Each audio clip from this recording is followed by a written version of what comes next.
Untamed is going to be untamed. It's going to be a little crazy. I want to talk to my people. I want to talk to my brothers and sisters. We can have grace and humility in how we interact with other people. Oh, hot dog, look at you. And nobody talked about what's really happening. And let's have conversations about what truth is.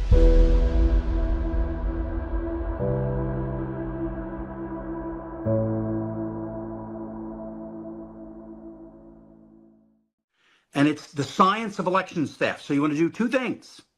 You want to figure out how to steal an election, one, and how to defeat audit, two. So let me give you an example.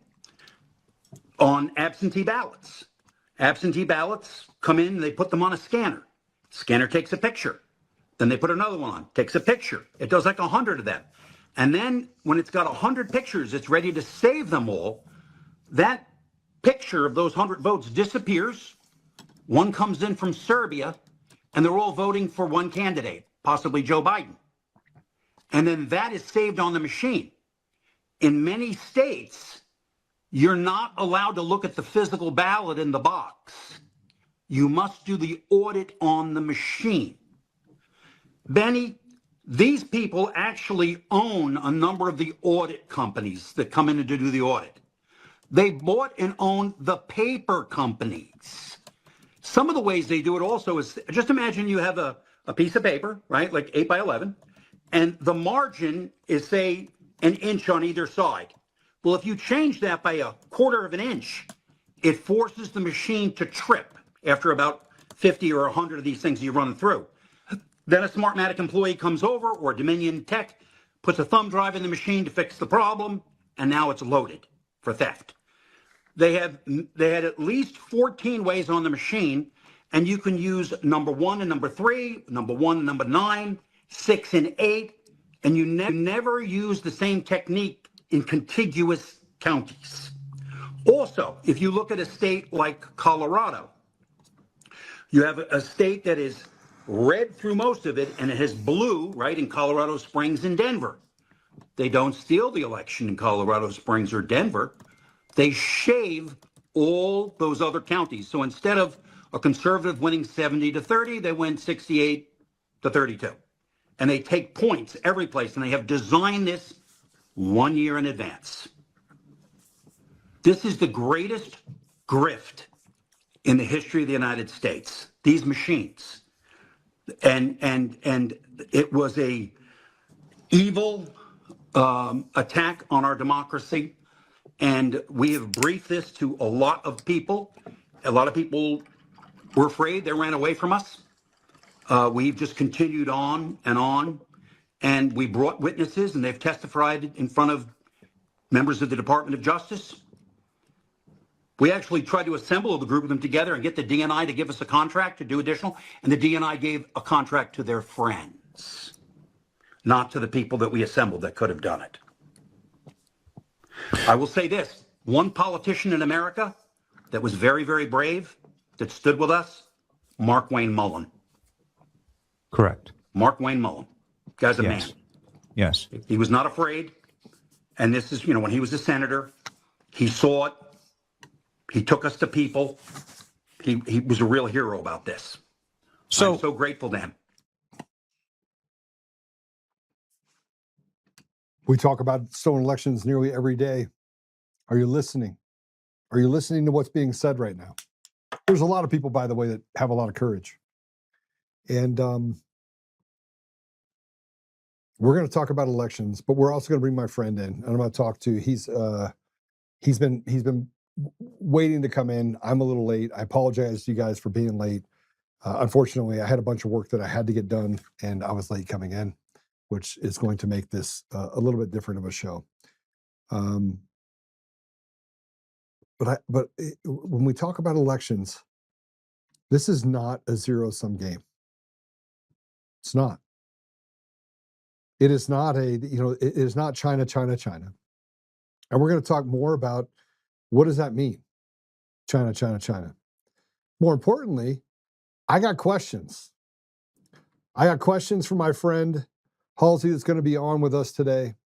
And I'm gonna ask him point blank some questions about me, because I've always been one to chase the truth, and I know he is too.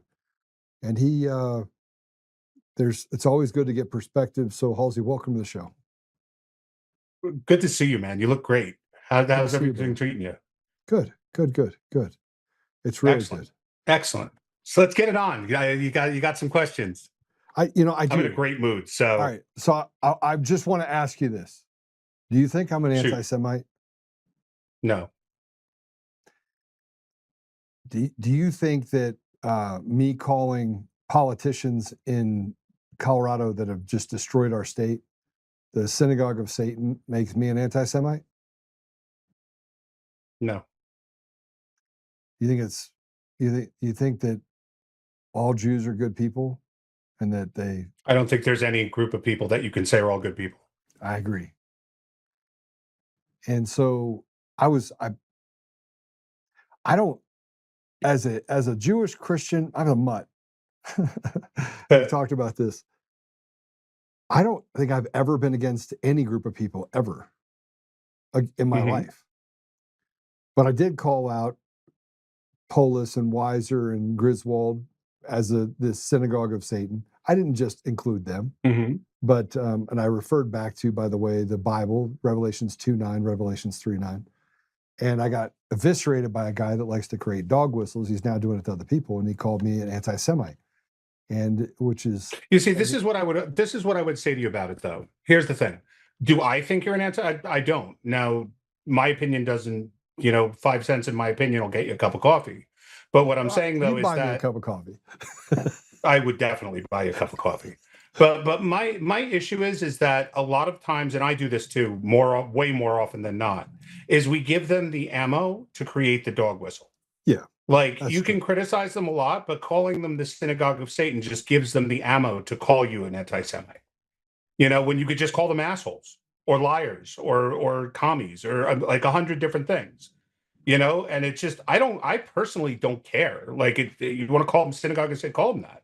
But I'm just saying if you want to avoid giving them the ammo, then there's just a lot more fun, colorful insults you could probably use.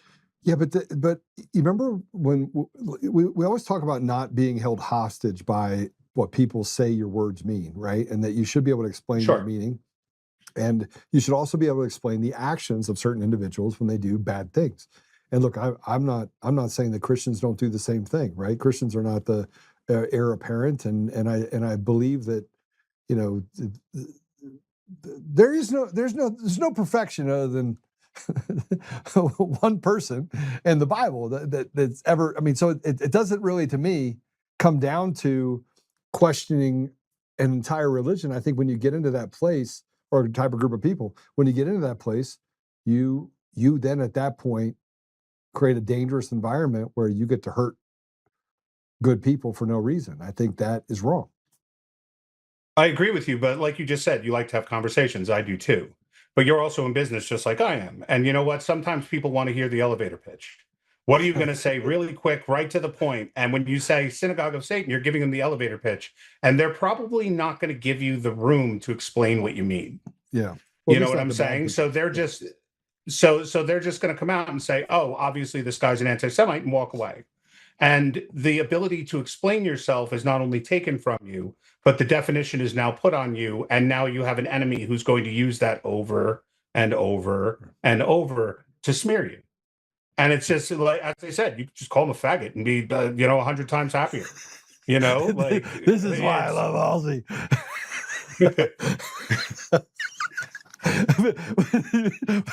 But you just use the dog whistle, Halsey. You just use the dog whistle to tell me that now we can't use the dog whistle.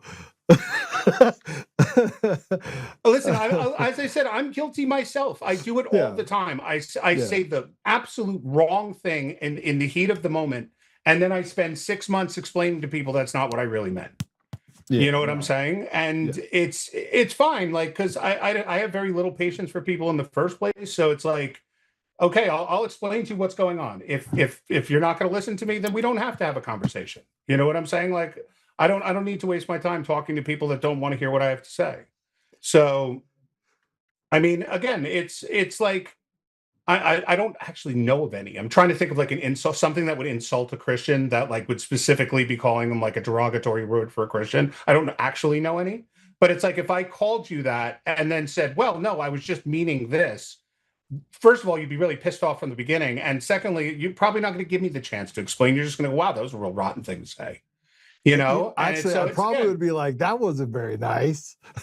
Yeah, that's what I'm saying. So it's like, I don't even know any.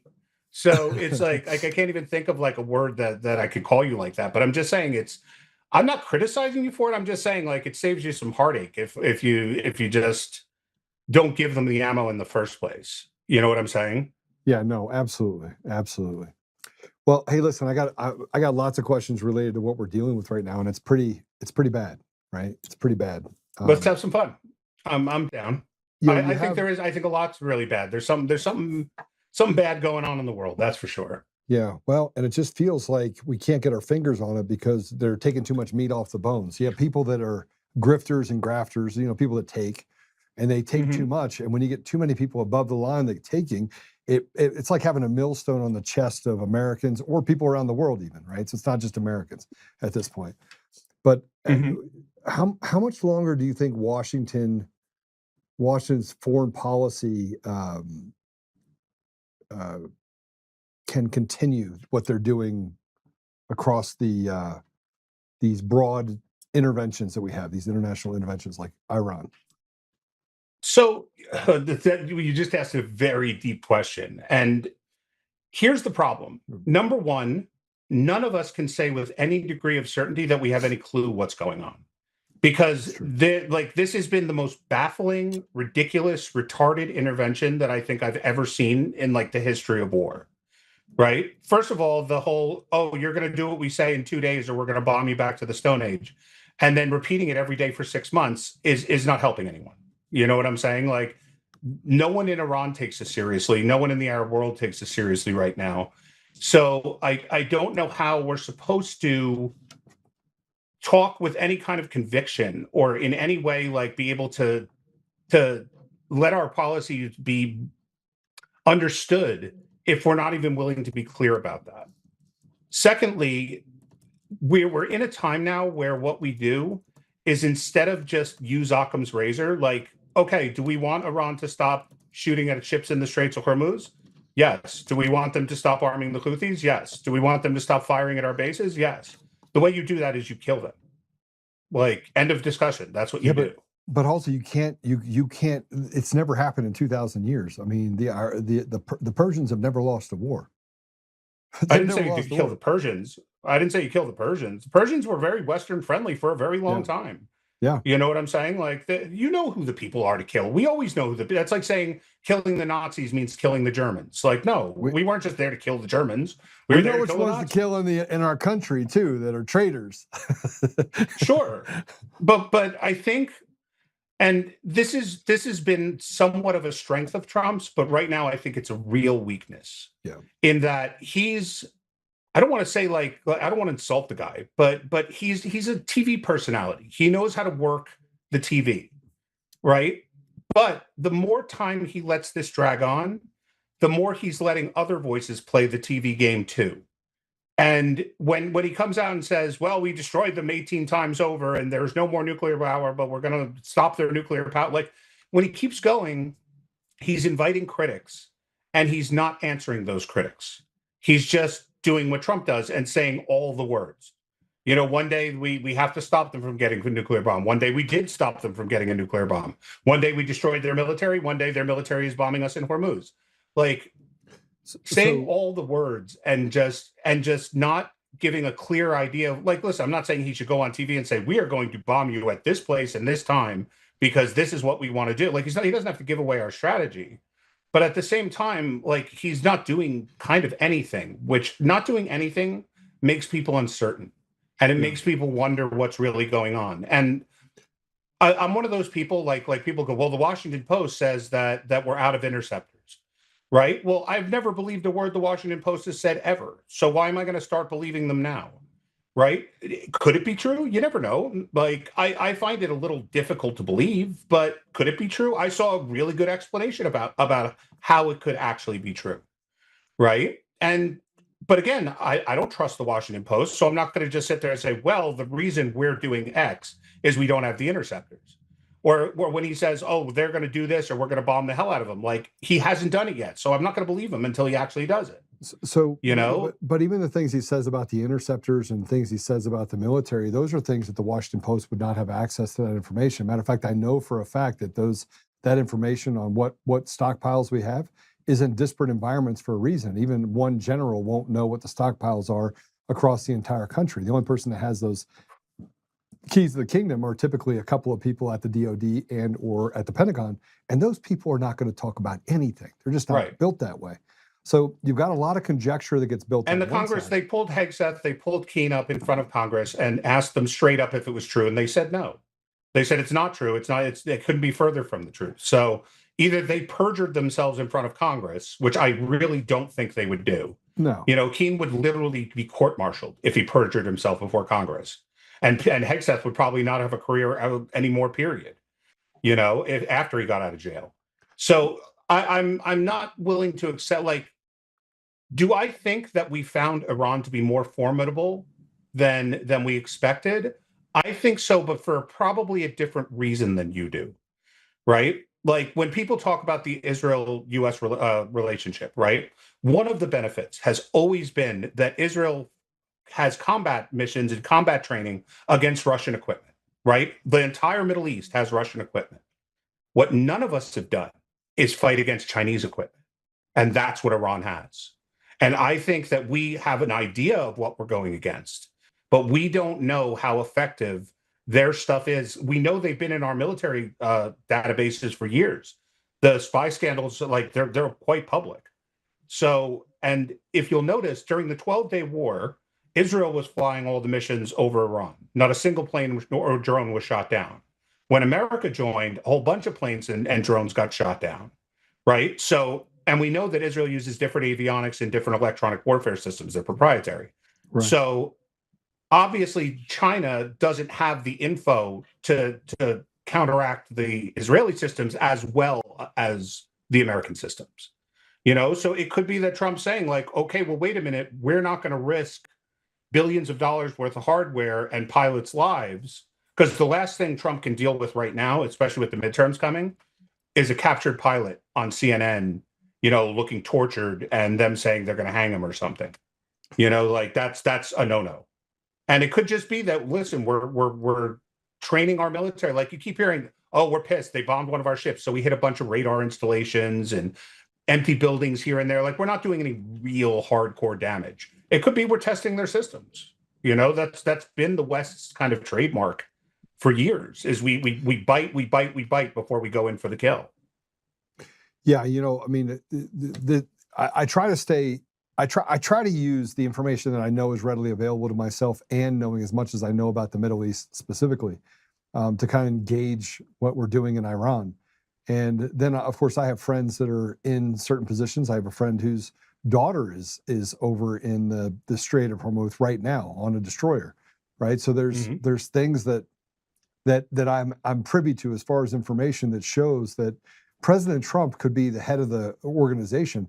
I've run into this in several companies inside my organization where I give directives, I give information to people, I tell them to do it, and they don't do it, right? They go do whatever what they want, right? Now, eventually I just get to the thing and I just fire everybody, right? And he's gotten to the point where he's in a different position because of the weighted bureaucracy and just the glut that we have inside of the judiciary specifically that has stopped him from, you know, moving the cheese, so to speak.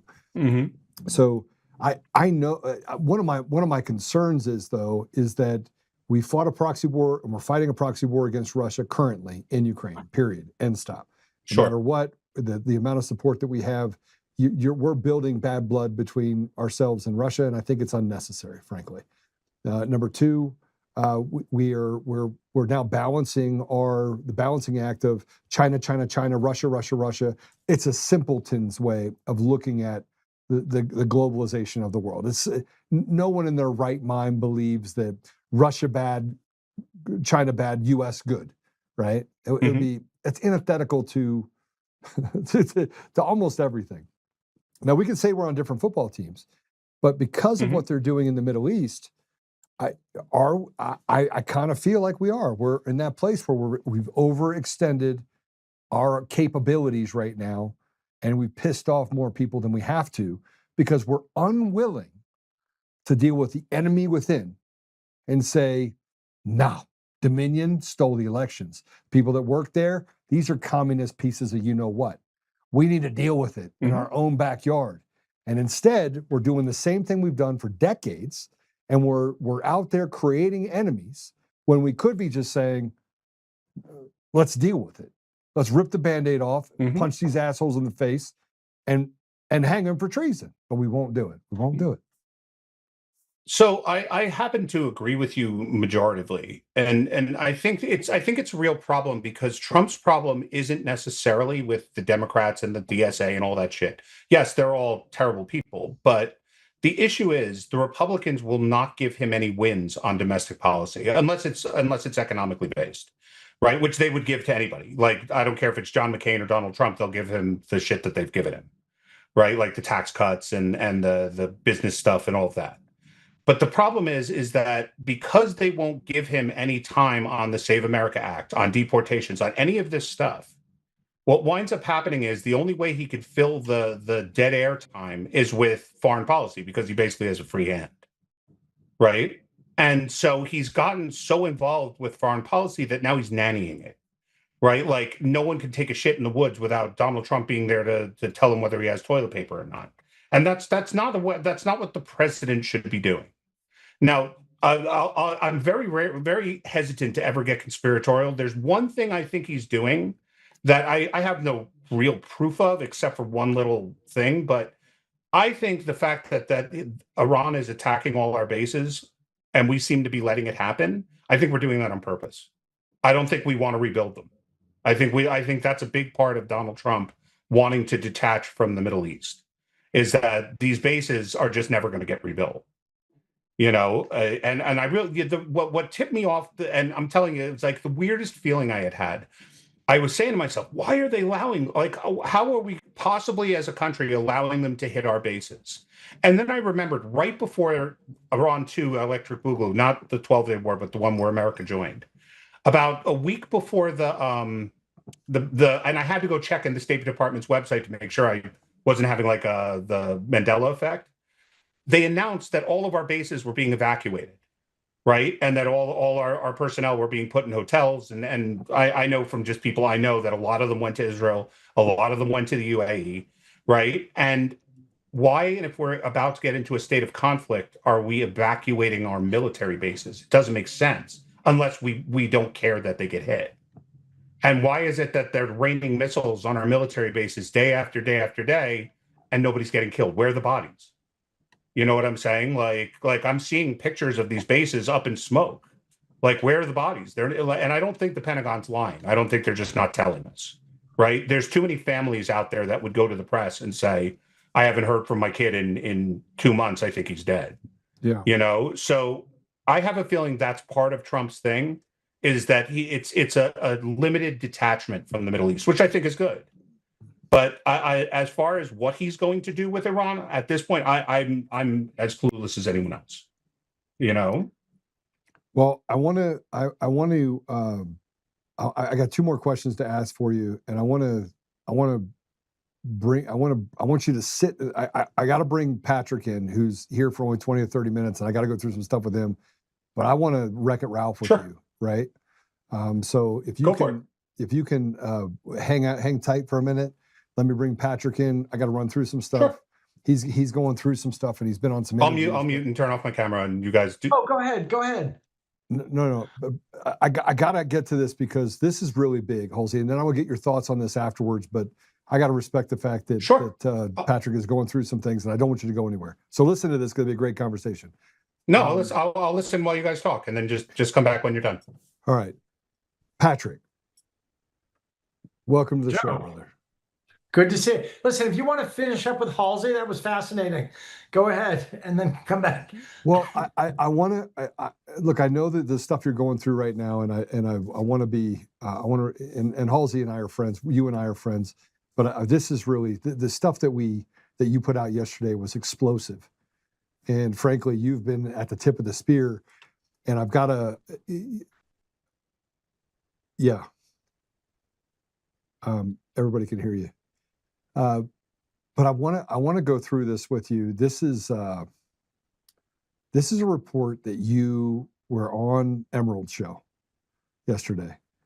Mhm. I've never seen you pull less punches than this. I think you look like Mike Tyson at 19. You didn't pull any punches. If only. Huh? Yeah. If only Yeah. that were true, Joe. So What were you referring to specifically? Put this on the screen and let's go ahead and talk about this. This is the news report on Lindell TV from yesterday. Put us on and play it. The ongoing saga of Eric Coomer, that former Dominion voting systems employee, an infamous one at that, continues as he battles it out in court against Patrick Byrne. Now, he started out cocky and self-assured, but now Coomer is pleading to have his recorded remarks throughout the trial redacted from the public. Now, here's the official request. Coomer wants, quote, a publicly accessible version bearing narrow redactions and an unredacted version maintained at an access level available to the court and the court parties. The material plaintiff proposes to redact is not public now, but for defendant's own filing in violation of the protective order. So, in other words, not in legalese, Coomer knows he stepped in it and he's begging the courts to protect him, and he isn't done. In another court filing from July, Coomer's attorneys, quote, respectfully moved to strike the Oltmann defendant's corrected motion for sanctions. That's because the Joe Oltmann testimony seriously damaged Coomer's arguments that he was not involved in a conspiracy to rig the 2020 election while working at DVS.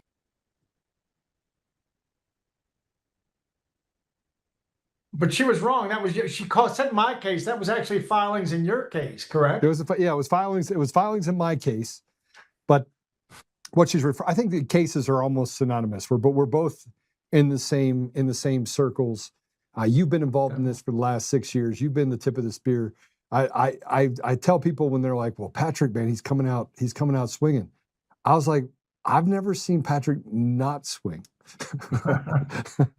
I'm not the tip of the spear. You're the tip of the spear. I might be the haft of the spear. I'm the weight behind the tip, but you're the tip of the spear. I'll take that, but I want to talk about the hidden emails, because I remember a text message that you sent me in August of 2023, and you said, "Joe, you're right.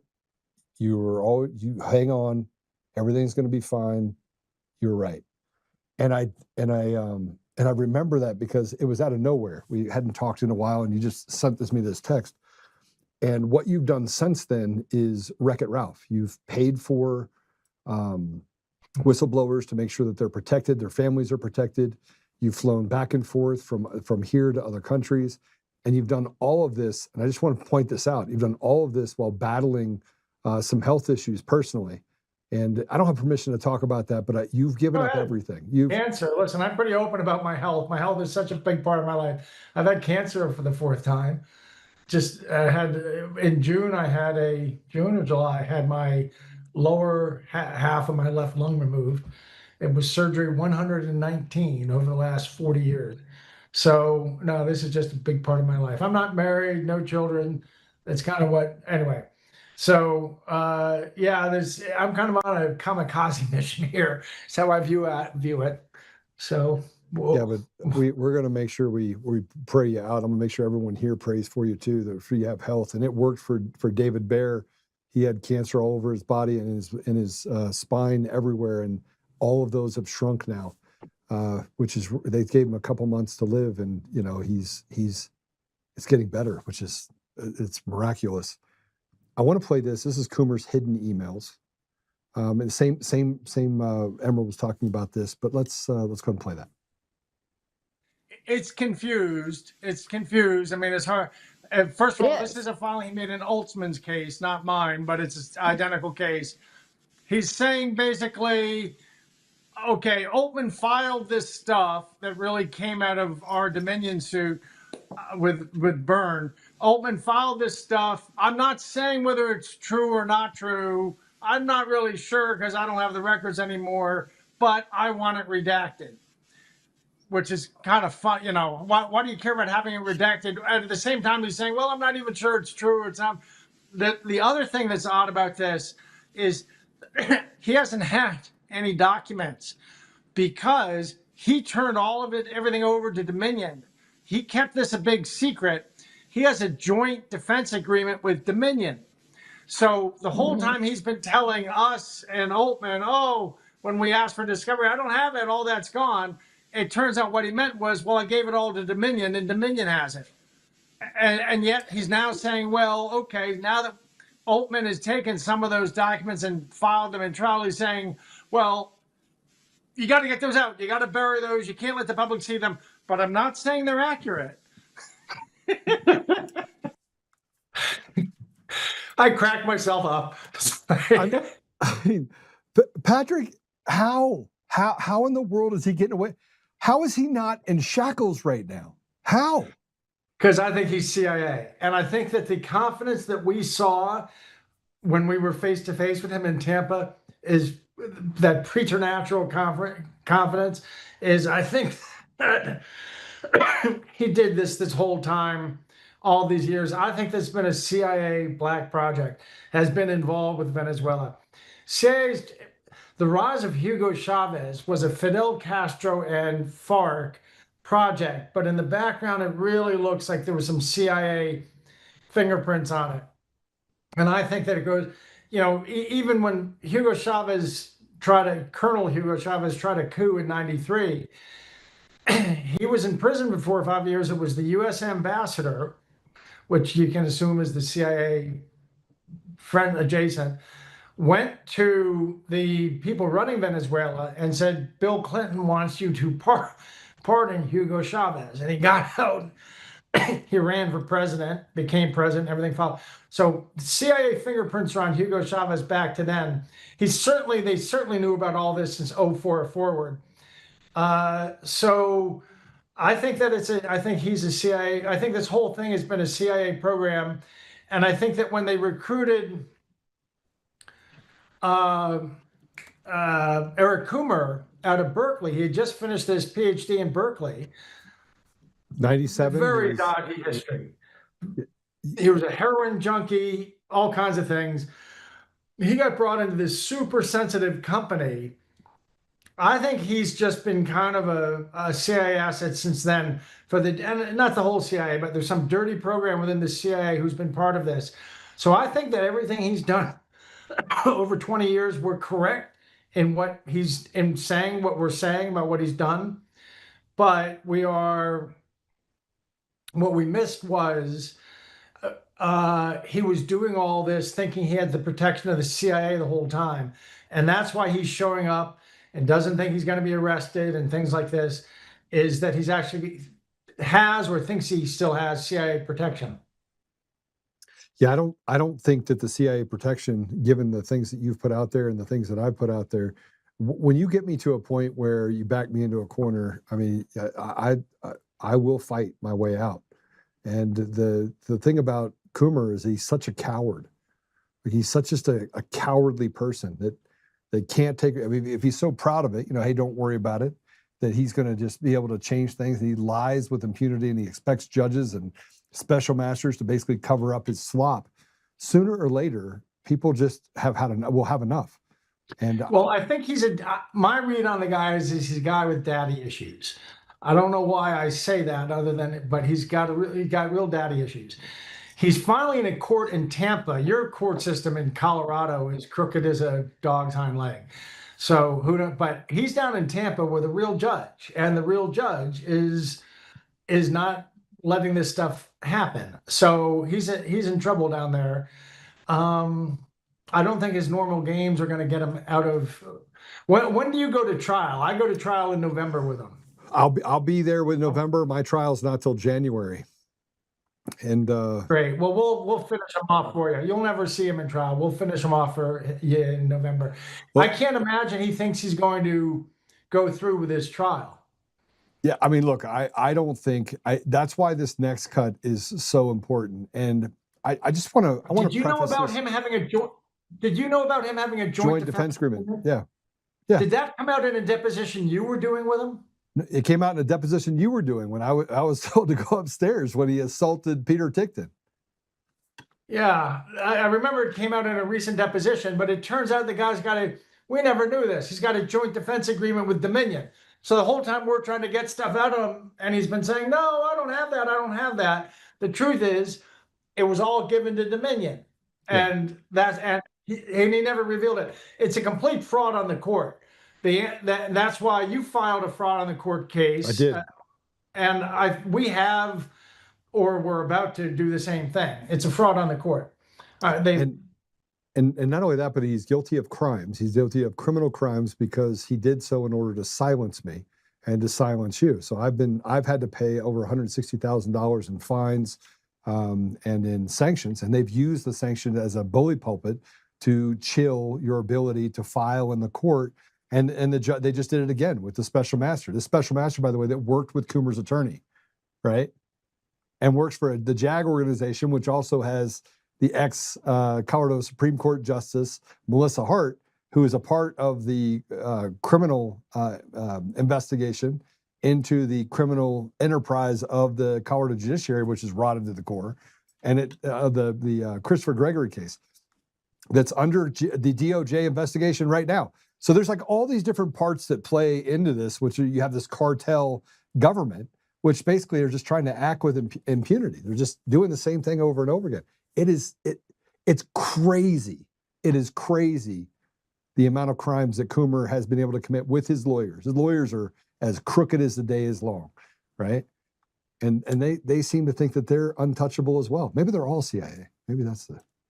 Well, the CIA is lurking in the background of all of this, I believe. John Ratcliffe isn't really running the CIA. I believe the CIA has really been run by John Brennan still. Ratcliffe. Anyway, so go ahead. You were about to go to another. This is a clip that this is you Wreck-It Ralphing, as I like to call it. Just wrecking it, and you're just the last thing you're going to do is be PC. Let's put up this post. This is you talking about the Trump administration, and let's put that up. We've been holding a lot in because we thought the administration was going to do their job. But now that it's become clear that Trump is a sellout or weak or feeble or incompetent and isn't able to get done what should have taken him 30 days, we're just going public with it. Some of it is stuff I understand you're going to be having some whistleblower on right after me. Wild videos. You can't believe what's admitted in these videos. We're sending you these whistleblowers. And it's because the federal government is all tangled up in its underwear, and we're tired of waiting for them. I think they're corrupt. Well, I think that they're corrupted. I think the Trump administration, maybe they got caught doing something corrupt. Maybe they're being blackmailed themselves. But you look at the tepid thing Trump did on July 16th, which was kicking the ball. It was a first down, but it was very tepid. They came out and said, well, we acknowledge the CIA knew this when we know for a fact that they know this. We know because we gave them the whistleblowers or the Venezuelans. We know what they know, and they're creating a very tepid little weak tea version of it to sell the public. That's because they're trying to rescue the machines. They're trying to. This could all have been wrapped up by a competent executive in 30 days. If he'd created a task force, put Mike Flynn in charge, and had Stephanie, well, probably with Kurt Olson as his number 2, Stephanie Lambert handling election 2020, Tim Meisberger handling 2026, an intelligence line of effort and a prosecutorial line of effort, we could have people in handcuffs in March of last year. Instead, Trump has appointed a bunch of his friends and Fox News hosts, and then I hear he gets mad every 3 months screaming at people, why isn't anyone indicted? Why isn't anyone in handcuffs? Well, maybe it's because he keeps appointing, Fox News hosts and people to do things that have never actually prosecuted a jaywalker. So he's completely incompetent, I've decided, and I'm not hiding anymore. He's completely incompetent. I also think his administration is getting their arm twisted and to stifle these machines. Maybe they're promising Trump something, like he gets to use the machines. Who knows? He's got a private equity group called 1776. He may think that it's going to end up owning Dominion Liberty. I don't know. But he's being neutralized. And so the fact that these machines, given what we know that they know, the fact that these machines are still in place is an atrocity against the law. We know that they've sat with the Venezuelans who wrote the code. They've sat with the Venezuelans who talked about all the elections they flipped, both in Venezuela and abroad, including the U.S., and instead they come out last July 16th with this very tepid little report. Well, the CIA knew the Venezuelans were trying to develop some technology. We don't know if they ever succeeded or if they ever flipped their own elections or anywhere else. It's a big cover-up. Well, that may have been a stale ham sandwich speaking. I shouldn't speak that badly of the president. Look, 5 days a week, I think Trump's a genius. 2 days of the week, he makes me, as they say in Brooklyn, it makes me want to stick a freaking fork in my head. And of those 2 days, one of them I find out, well, he actually was right. I didn't know all the facts. But one of them I get furious. And yesterday was that day. Well, this is all something that could have been done in 30 days. And the fact that he didn't, I mean, he has scattered this across the federal bureaucracy, rather who hate him, who don't cooperate with each other on good days, and they've made no progress. When in fact, a task force such as I described could have gotten through this in 30 days. It's a joke. And so it all comes down to me was I'm not on Team Trump if he does not get these machines out of the election. If he does not get the machines out of the election, then it's time to but he still has a chance. He can do it through national security order. But yesterday I was feeling particularly aggrieved. Today he's out there hinting he may do a national security order. I don't know if you saw this on Wayne Allen Root this morning. He did hint that. I'd say, go ahead. So somebody told me, they're like, oh, Patrick went, and I saw the video, but I didn't watch the whole thing. And I went back and watched the whole thing. And they said to me, they're like, Patrick is an anti-Trump. I was like, you have lost your mind. I said, let me explain something to you about Patrick. And this is just me knowing you over the last 6 years, not like a 20-year relationship. But I go, Patrick will literally, he knows the difference between being a daddy and being a father, even though you're not a parent, right? In other words, I have time to be your dad. Right now, I'm your father. In other words, right now, I am your friend. I will be your friend. But if I don't talk to you in a way that you need to understand, like they can see it, right? It's very obvious to them that the things that should have been done are not getting done. Right? I go, that is not Patrick being anti-Trump. He is 100% in Trump's camp, but he wants to see progress. He wants to see something happen that proves that he's he's going to do what he said he'd do. You're a good read of human nature. In fact, I did receive some suggestions from someone I admire and like, telling me it's time to be more aggressive, even about Trump, and kick his ass publicly, respectfully, about what he's got done and what he hasn't got done. Yeah, Trump, I think Trump would be sitting in jail cell with Bolsonaro if it were not for the work you've done and me and about a dozen of us and the $100 million I spent to fund all this stuff. Frankly, he'd be sitting in a jail cell. So anyone who says, well, you hate Trump, they're missing the point. But I did receive over the weekend a prodding that it is time to go to kick his ass a little bit and publicly and get him to understand all this stuff that's out there that the DOJ hasn't even picked up. Did you see the other whistleblower Emerald had on after me? Yeah. These videos. Yeah. The DOJ's never even taken them, never even picked them up. There's somebody else on Emerald Show today with more of these kinds of videos. DOJ's never even picked it up. So someone needs to respectfully, Mr. President, kick his ass a little bit. Said this isn't, no, they could have done better this 17, 18 months of the second term.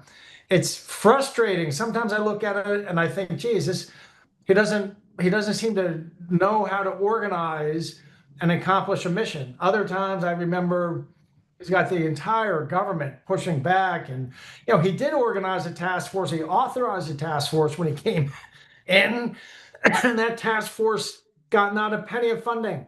Not one person got transferred. It was just on paper. So so some days I want to apologize for the guy, but other days, and it is time we go public with a bunch of stuff we have to get like these whistleblowers who are going on Emerald yesterday, today, tomorrow, and bring these videos out to show the president there is this stuff, and your DOJ hasn't even picked it up. Yeah, Patrick, what you said is I don't think that anybody else out there could talk with such veracity that you talk with and such confidence, but you've been in the middle of all of it, right? You talk about General Flynn, what General Flynn's been able to do over the last 4, 5, 6 years, and even before that, when he was persecuted by people inside the White House that basically hung General Flynn out to dry, right? And the more I read about that now, I go, this is crazy. Like, how in the world? And yeah, he got a pardon, but there's been so many people and so many over the last couple of years that we've gone through this that we're sitting back, and you have to take a pause and go, all right, let's go. Like, we're at the 5-yard line. We got the last 5 yards is the hardest. Get us over the finish line. Fix it. He may be one of those guys that needs a little bit of screaming at him to get somebody to do something. On the other hand, look, if he does this national security emergency, I will sing his praise to my dying day. That's what it takes. It does seem to me, I can't tell. I feel like maybe some people think I apologize for him too much. It all comes, but he needs somebody. I actually knew, I was a student of a great old British professor who was the last officer out of Dunkirk. And he described on that last hour of marching, sort of kicking, he had people who were collapsing and couldn't make it the last couple miles down the beach. And he got to the point where he was kicking them and hitting them with a rifle butt, not to knock them out, but to make people get up and march. And someone needs to tell Trump, has to do this to him. He's missing. It's not okay to just let this slide. He has to get this national security emergency signed. And I know, we could do a national security emergency and simply run our election per international standards. Yeah. Per international standards. That's all we're asking. And it'd be easy. Yeah. It'd be easy. Yeah. And do one election like that, I think we're going to find. I think we find that about 30% of the Democratic votes are fake. I think it's the most subtle con to take over. The voter rolls, from what I hear, they're 23 to 28% fake people. And there's all these other things that get done. It's about 30% of the Democratic vote is fake. So you have, so you're having 35% of the country take over the country with a con. And someone needs to say, look, I don't care how tired you are, you have to take these last steps that no one says that you don't feel like taking. So yeah, that's the reason I was maybe a little bit more aggressive than I would like to be. I don't think he's incompetent. In some ways he's a genius, and he's got. I can go on a list of as long as my arms about the way as long as my arm about the ways I do think the guy's a genius, and his ability to communicate simple ideas or complex ideas simply to people, all kinds of things, and he's very shrewd politically, but sometimes he misses. And to me, it comes down to he doesn't seem to organize. I'm an entrepreneur, and I'm used to organizing things on the fly really quickly to get something done. And he does not avail himself of the things he could do. And in particular, I think that, if it weren't for Flynn, I would have left the country on March 5th, 2021. Mike Flynn called me just as I was packing and said, this is over unless you come down to Florida, and we're going to work on getting this movement going, Patrick. This country's, and, so I would have thought Flynn would be at his right elbow, and Flynn could do all this with his, Flynn's a general. Flynn could have done this in 30 days. Yeah. We're 17 months into it, and whistleblowers haven't even had their videos picked up by the DOJ. Yeah. Those kind of videos that we're putting up on Emerald now. So I've received legal instruction. We're not holding back anymore. It's time to get this out, and it's time to let President Trump know this is all sitting out there waiting for you. You have, but you got to do something about it. Yeah. I had to respond to what you said, just because I know when I got calls, and I believe that General Flynn, one of the things that he has is he has an immense amount of humility. So as he operates, and so we can't even scratch the surface. Somebody called me and said, "Hey, General Flynn did this," and I was like, "Yeah, he didn't do that." And they're like, "Yeah, he did." and they sent me something. I was like, holy crap, he did when did he do that, right? And they tell me, oh, he did it back in 2023, and I was like, you've got to be kidding me. So you learn.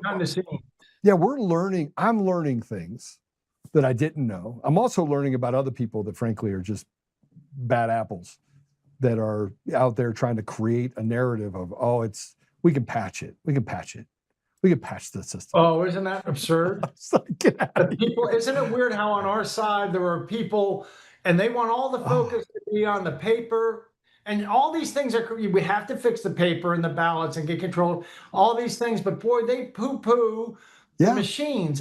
You try to engage them, they won't even engage. Yeah. You know what I'm talking about, I'm sure. I was going to say it, but I'm not going to say it because I don't want to even mention the name, so I'm not going to say it. Yeah, it's really weird to me how there's some people in our movement and are they in our movement? Are they? Or are they just people that are just sleeper cell, self-gratifying individuals that frankly didn't give anything?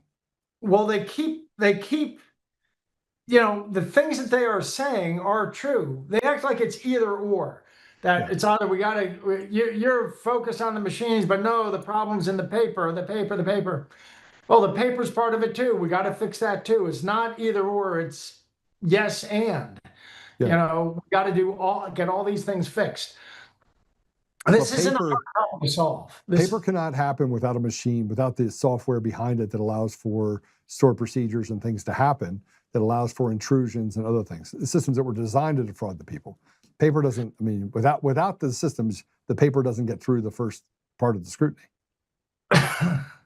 Did you know that by law, in some parts of the country, when they do recounts, the recounts have to be on screen? They can't even go and open the boxes of paper. Everything's on screen.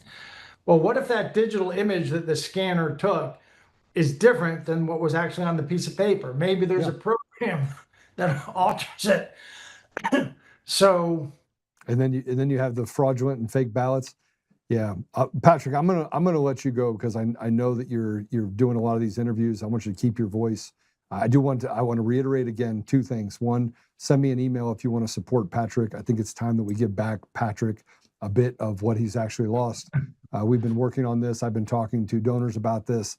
But if you feel inclined to help Patrick, just send me an email, joe@untamednation.com. I will make sure that I connect you into Peter and some of the other things that we can do in order to protect and to stand as at guard for you, Patrick. So thank you. I appreciate that. Out of $100 million, I've sold my homes, my jet, everything. I'm living basically on the kindness of strangers.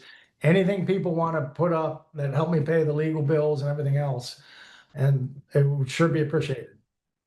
Yeah, well, I appreciate everything that you've done, and I am forever grateful for the things that you've done to hand me back a little bit of my humanity as well. So thank you. Back at you, Joe. Thank you. God bless you. Thank you.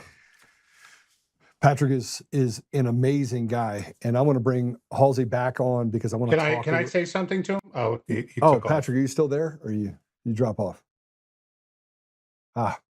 Halsey, he's going to be watching this, so I'll send it to him. But bring Halsey back on. I just want to say, I want to tell him that a lot of us have been humbled. Like I'm having health problems myself, and I've been trying to raise some money, and it's very hard. It's very humbling to have to ask people for help, and I just wanted him to know he's not alone. I'm in the same boat with him. I just I don't know you so well, so I've never asked him if I could address your audience, but you can.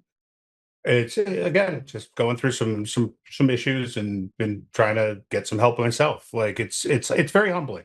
It's very hard being against a system that will bankrupt you if you attack it. You know what I'm saying? Like it's tough. Then you have a family and you go through some health problems, and all of a sudden, like you're not just treading water anymore; you're sinking. Yeah, I was watching some of your comments on Rumble as you were talking, and I'm thinking to myself, well, I didn't know that. You've never. We've talked a lot. But we haven't talked about that. So we probably should also offline talk about that and see how I can be of help to you. I want to put That'd be great. I want to put this up about what you heard about Patrick, but I put this post up in direct relation to what talking to President Trump. So I want to get your thoughts on this. But Sure. I said, Mr. President, you want to put us up next to it?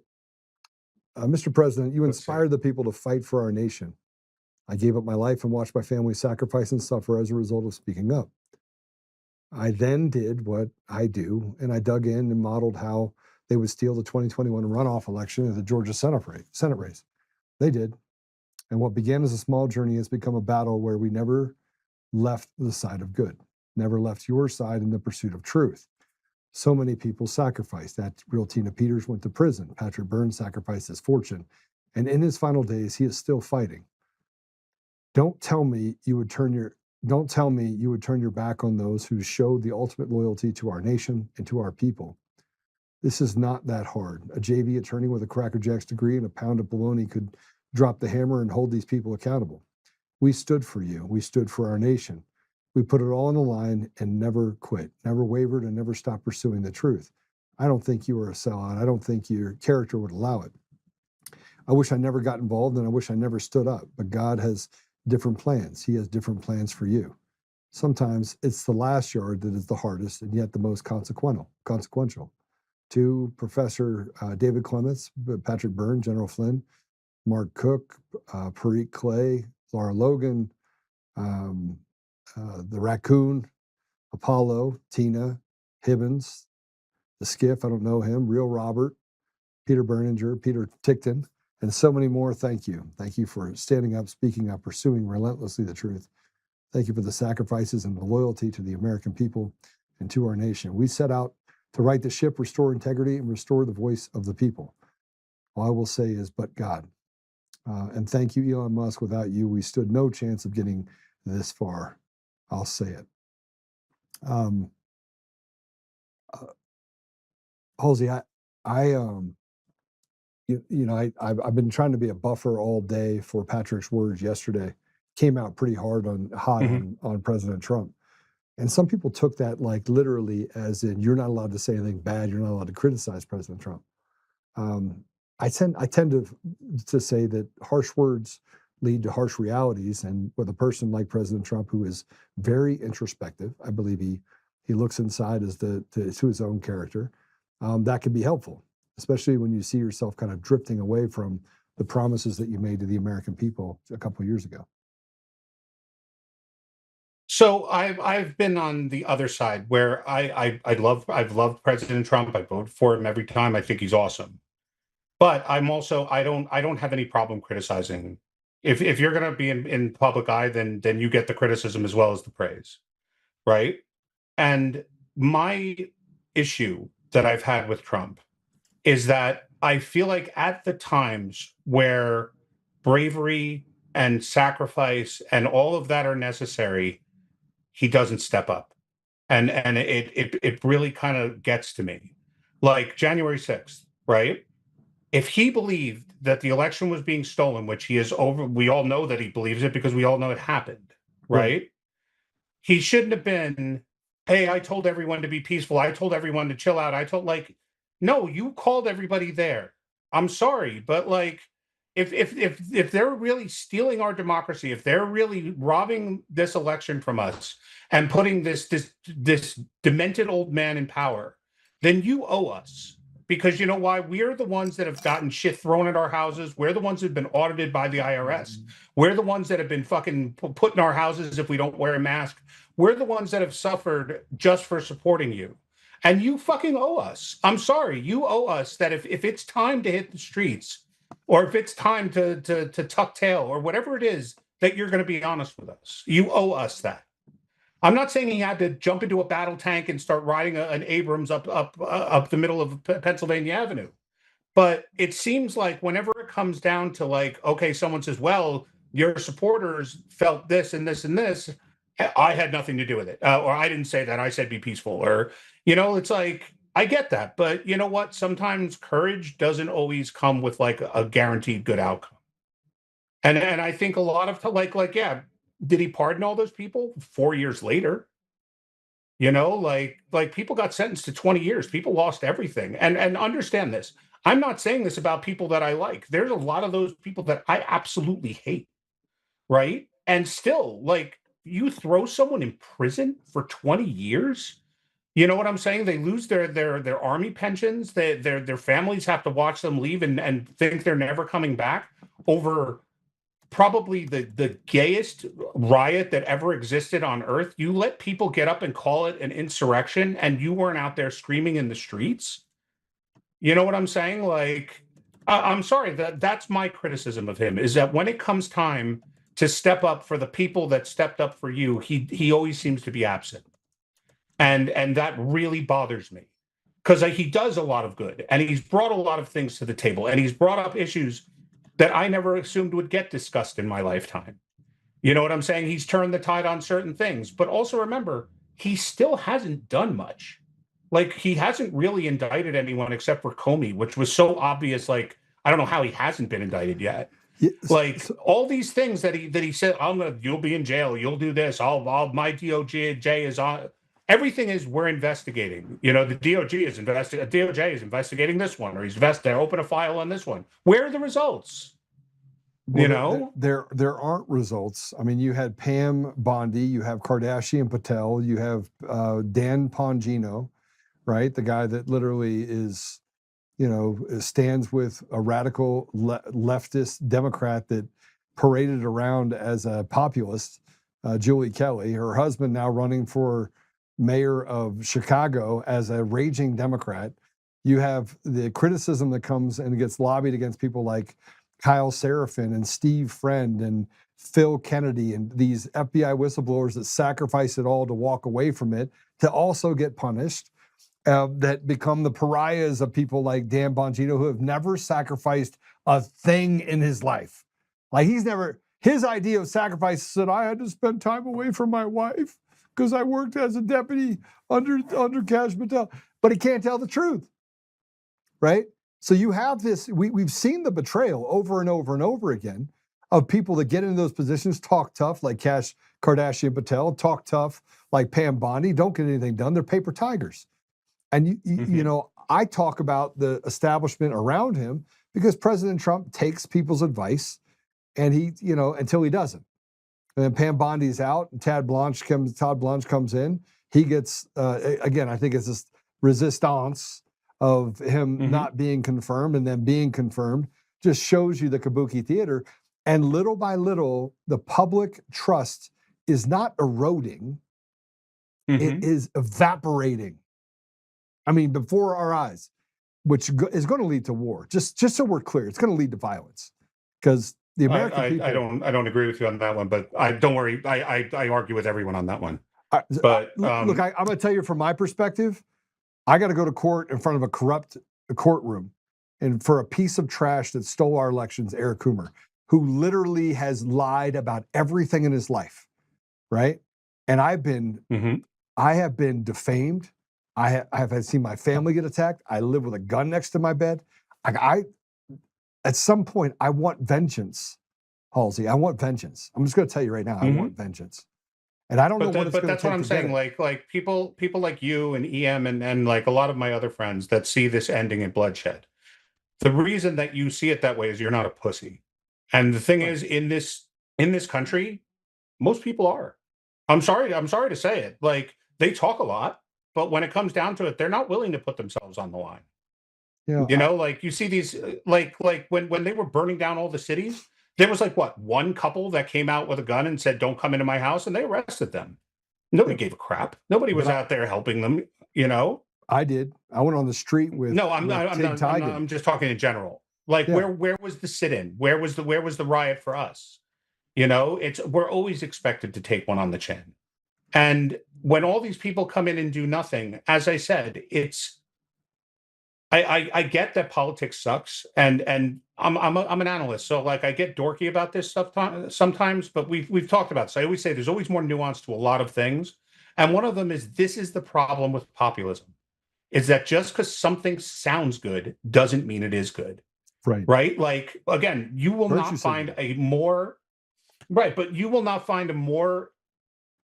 person more against immigration than me. I want to deport people that have already taken their citizenship tests. I think we should close the borders to legal immigration and illegal for the next 20 years. But at the same time, right, to just say if we kick out all the illegals, everything's going to be fantastic. We're not getting, again, we're not using our voice to explain to people that if we don't have Mexicans to pick our strawberries, those strawberries might not get picked. So you know what? You might not get any strawberries. Or if we bring back manufacturing, we don't have the bodies to fill it.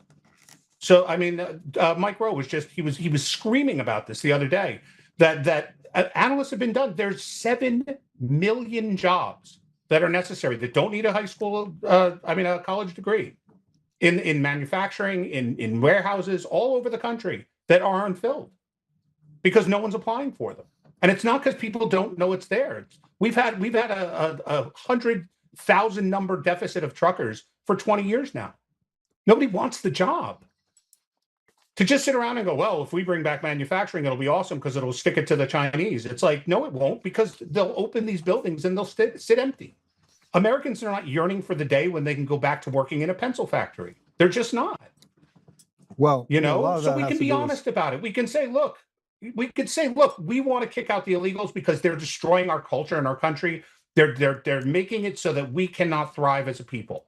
But there will be a lot of sacrifice that's required to do it. And there's nothing wrong with telling people that so they can make an informed decision. And they can say, I still want to maintain my culture, even if it means my strawberries don't get picked, even if it means that all of a sudden it's a little bit harder to get a landscaping job done. I don't care. I want those things. I will pay more for my iPhone, but don't make it sound like my iPhone's going to cost $50 more if it's going to cost $500. Okay, let me make the decision. I'm a grown-up. I can handle the truth. Tell me the truth. Don't just go out there and go with platitudes and slogans that make everybody think it's going to be okay, because it never, ever, ever works.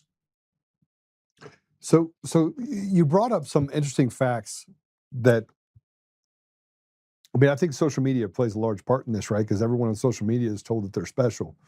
Well, they could go start a podcast. Let's go get another 30 people to start a podcast.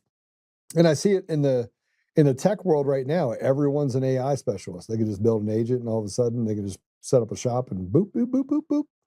Don't care anything about infrastructure or anything else. Just make promises you can't keep and come out the other side and ruin it like everyone else has ruined industries for decades. Now, with that said, we have to look at this from the lens of, you can bring back all this stuff. We can talk about immigration. We talk about all these things, but they become a larger distraction to the fact that people are not behind the wheel of the car that's actually driving, that can drive the effective environment for their communities, right? They're being told, they're being dog whistled into and or beaten into embrace the new suck. By the way, we're putting up flock cameras and we're going to chase you down. And, oh, here you go. We're going to send you now through the mail a bill for a car because it broke the plane and went into the HOV lane. That's $200. Now, I don't have a picture of the person driving the car. Now the person that owns the car, it becomes responsible for it, and they go after that individual for that bill. There is a massive break between the people that rule over the communities and the communities themselves. Massive. So what you just said is also another type of distraction, right? The flock cameras, which, don't get me wrong, I don't like them either. But you know what? We carry our worst surveillance tool with us in our pockets everywhere we go. Yeah. Our cell phone contains every bit of data that ever existed about us ever, and we carry it around willingly. Yeah. Anyone can tell where we are, when, however they want, and without it, you can't function in society. We do that willingly. Like the government doesn't need to surveil us. Like. So wait, hold on a second. So I everyone says you can't get rid of stuff. I mean, I was having this thing because I sold off all my Coke stock. I had Coke stock, so it was doing pretty well, right? So I bought some Coke stock, and Coke went out and said that they were basically peeing on everybody that is conservative. So I was like, okay, I'm out. I'm selling it out. So I put this post up, and someone said, well, this is all the stuff that you have to cut out for Coke. And they got in this discussion about it, and I was like, okay, no problem. I cut all that stuff out. And they're like, oh, it's like stopping Amazon. Amazon has been in my house in 6 years, right? Amazon can't come to my house. I don't do business with Amazon, right? You can't hear me? Yeah, I can hear you. Oh, you okay? Halsey. Did I lose Halsey? Give me 1 second, please. Okay, gotcha. So I guess, I get rid of Amazon 6 years ago. They show up at my house. Everybody says it. Like, I don't go to, they did the whole Black Lives Matter for Starbucks. I got rid of Starbucks.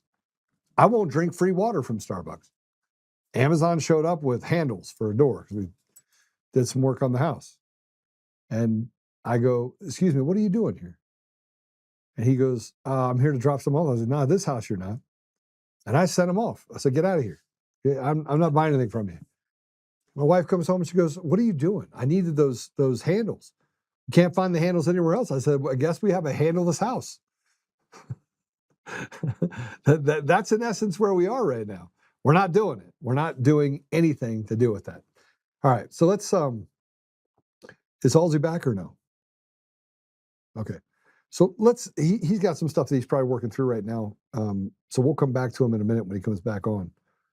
Let's talk about all the things that we know are true. We know that the elections are stolen. We know they're fraudulent.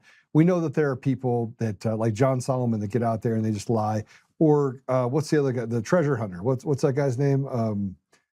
Jovan Pulitzer. Yeah, that guy who says it's a paper, it's a paper, it's a paper. Now he started out saying it's machines and and that he hacks the machines. And he testified it was a lie then too. The guy does nothing but lie. But he started talking about this stuff, and we know for a fact that what he's saying is BS because he sends out his little bot accounts to create and make himself look bigger than he really is. And he gets some of the dumbest human beings known to man to go out and believe what he says. But none of the things he said is backed by anything other than more of his GriftCon bullshit, right? With that said, they go out there and they say China, China, China, China, China, and here are the 5 people. John Solomon's big thing. Here's the 5 countries that. Oh, but let me just tell you that the FBI, this guy that was 30 years in the FBI, he's just a real guy. Comey was in the FBI for 30 years. You're going to try and tell me that you're going to create credibility for the FBI? No, John Solomon's a sellout. He's a terrible human being. He can piss up a rope. Every time we turn around as the American people and we find out things about what's happening, they tell us nothing to see here. So I'm going to bring Halsey back on, and I'm going to ask him about this. We're going to go to a quick commercial break. When we come back, we're going to talk about Fauci. Man, we're going to talk about Fauci. Halsey, what do you think about talking about Fauci? You want to get me started? I'm going to get you started. I'm going to get you all worked up. We'll take a commercial break. We'll be right back in 2 minutes.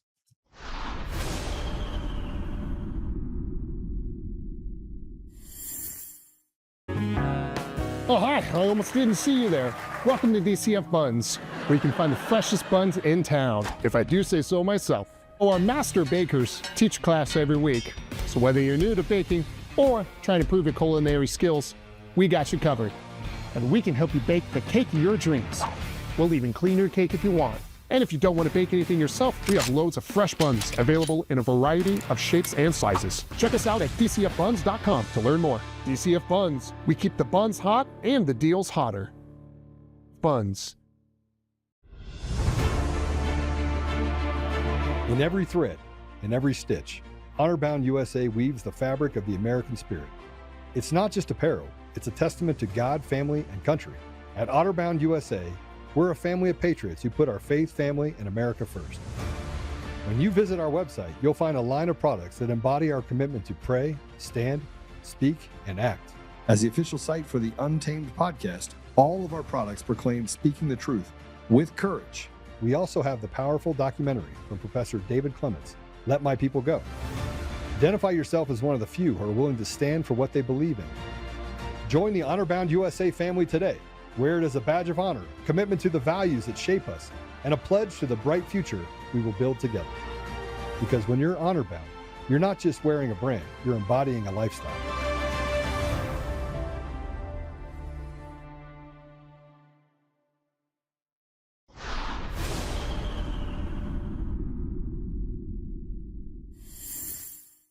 However, when you look at the unvaccinated versus the vaccinated, there is absolutely no increased risk of that.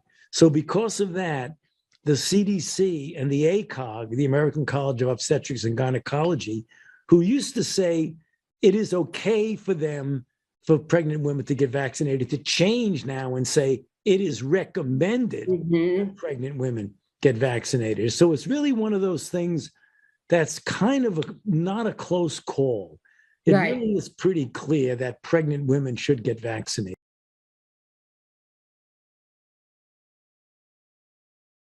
You just heard the murderer himself.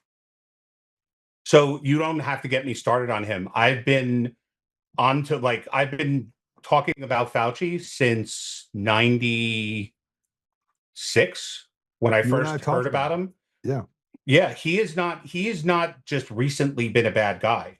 This has been what he's done since he took over at NIAID, right? First, he did this thing with AIDS, right? Where he decided that the only funding that can happen for AIDS was if you accepted the AIDS HIV hypothesis, which there were many, many voices. In fact, every major voice in the industry said that that's not the case. It's not how it works.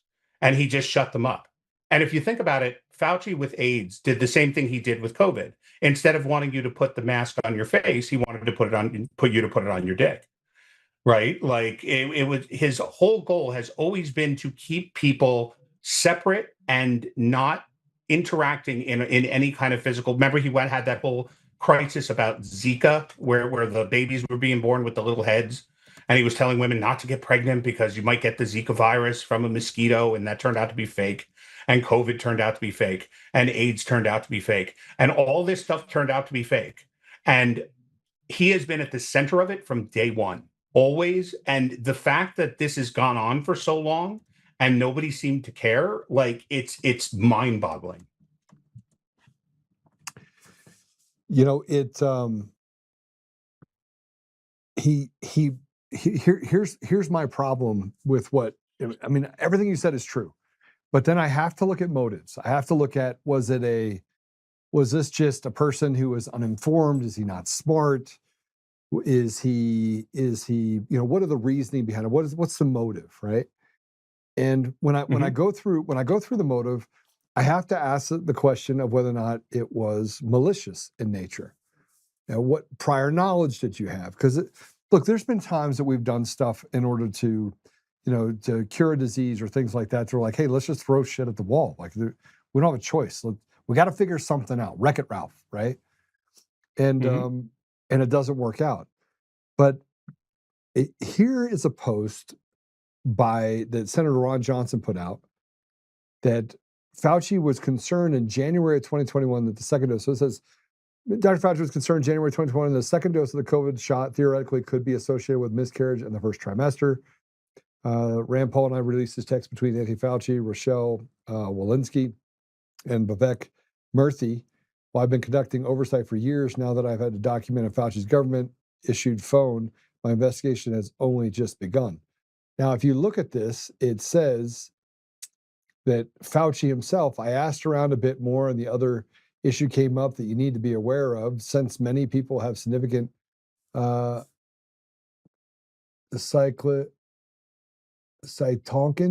storm. I can't read it because it's not. And fever after the second dose, this theoretically could be associated with miscarriage, I think, in the first trimester. Yeah, sorry. So this was a text message that he sent. Now, what you just saw before was him pushing the pregnant woman should get vaccinated, but he knew at the time that that it was actually going to cause miscarriage. As a matter of fact, 82% of the time it resulted in miscarriage. So this guy genocided tens of thousands of babies. And here, by the way, is a Fox report on Fauci's text messages about miscarriage. Play it. So hedge fund billionaire Bill Ackman devastated, reacting, quote, Neary and I had 7 miscarriages trying to have a second child during COVID, and then time ran out. What was he thinking? Oh, my God. GOP Senator Roger Marshall is a retired obstetrician who sits on the Senate Health and Education Committee, and he joins us now. Senator, I can't think of a bigger story that has ever come out of Washington. But I think there are a lot of people who have a frustration that it's going to be very hard to find Fauci or anybody else accountable for this. Will anyone be held accountable for this? Well, I sure hope so, and that's why we're calling for a special counsel. And my wife told me I need to remind people what the special counsel can do. Well, they have subpoena power. They can have an independent investigation, and then they can prosecute as well. All Congress can do is expose the truth or try to expose the truth, which is hard to do when a guy takes the fifth 111 times. A full 9/11 style commission would also be something that could work as well, but really it's going to be up to the Attorney General, I think. Does he want an independent counsel to go forward with this?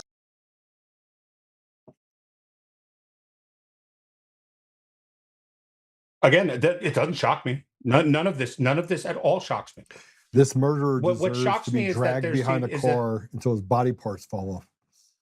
But I'm saying what shocks me though is that there's so many people that are in our government that seem to be completely shocked that any of this has been going on. Where's the oversight? Where are the people looking into this stuff? Where are the people hearing from anyone who isn't big pharma? Where are the people out there talking about this stuff? You know what I'm saying? And nobody's doing it. And when they do, the establishment themselves just attack them and say, no, no, no, no, no, no, no. Like when they established the AIDS fund out of NIAID for granting, it had more funding than any other institute in the NIH, including cancer, right? And they just spent billions upon billions upon billions of dollars researching cures that didn't exist. They had no value. You know what I'm saying? And because of Fauci, this is what he does. Why do you think Biden had to give him a blanket pardon for anything he had done and anything he could do? You know? Yeah, the big thing for us is that pardons don't cover treason. That's They true. don't cover treason. So you could charge him with treason because he knowingly committed a crime to kill off Americans. Genocide does not have a pardon wouldn't cover genocide. I mean, he should, if I lost a baby, let me just tell you how I'm built. I had to come out and say, and I think I told you this before, and I'm not a violent person. Halsey, I'm not a violent person. Mm-hmm. I believe it. have a high ability to be violent. In other words, I have a high, if violence needs to be committed in order to save somebody else, right? I have that talent, right? I just don't choose it because I choose to live a good life and to be a good person and to sit on that side. But I don't like evil, and I'm not afraid to do against evil what needs to be done against evil in order to stop it from hurting other people. But let's just hypothetically say that your son or your daughter died, and it was directly tied back to what Anthony Fauci did during that time. I mean, there's only a certain number of us of people that could operate with restraint and not want to do something. And I just can't imagine the number of people that he's adversely affected. I agree with you. I just don't think people will do anything. I just think that we could bomb Iran, but we can't take out people in our own country that are just diabolically terrible and have hurt us. You know, because foreign policy is always the distraction. That's always the distraction from what's going on here. So then what the hell? Why don't we take care of these people? And look, I don't want to become the very thing that I'm fighting against. I don't want to become diabolical and kill people. And I don't want that. But what they're doing is wrong. What they're doing is wrong, and they continue to get away with it. They get away with it. I agree. Can you give me 10 seconds? I'm sorry. It's kind of like a little bit of I need 2 minutes. Yeah. So while he steps out for a minute, I want to put this up. This is it goes along with killing babies because that's always the thing. I saw, and for those of you that don't understand that, I'm just built different. I'm built different. I know I'm built different. And I see the Coomer on there with his lawyers that are watching the show today because they knew what we were going to talk about. And people were like, Joe, you just, and I got the phone call from a beautiful woman in Washington, D.C. that I've known for over 2 decades and I've done some work with. And she's like, the thing about you, Joe, is that you just pursue truth at all costs. And I remember. And remember, but I love what you just said, that you pursue truth at all cost. The problem that I think we have, that a lot of Americans have, not you personally, but I'm saying a lot of people have, we're pursuing truth absent action, right? Like we're pursuing truth just so we know what's up, but we're not doing anything with that truth. Yeah, except, right? Like why are we not why? Like there shouldn't be a problem. Like Fauci is considered innocent until proven guilty. So why can't he go on trial? If we believe if the government believes he committed a crime, why can't he go on trial and defend himself? You know what I'm saying?